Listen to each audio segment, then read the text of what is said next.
आता तू म्हणशील, पण माझं नशीबच खराब आहे स्वामी. मी कधीच कोणाचं नशीब खराब करत नसतो. त्यामुळे तुझी मानसिकता खराब आहे.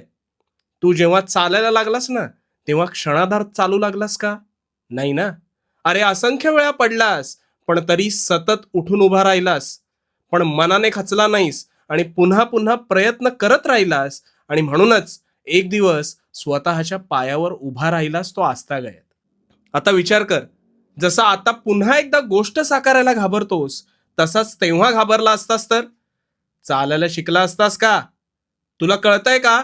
परिस्थिती तीच आहे, पण तुझ्या विचारसरणीचा अभाव आहे. त्यामुळे तुला मी सगळं काही दिलंय. तुझ्या तल्लख बुद्धिमत्तेच्या जोरावर स्वतःवर विश्वास ठेवून कायम उभा राहा. पडशील, पण नक्की सावरशील. कारण कारण भिवू नकोस. भिवू नकोस, मी तुझ्या पाठीशी आहे. भिवू नको.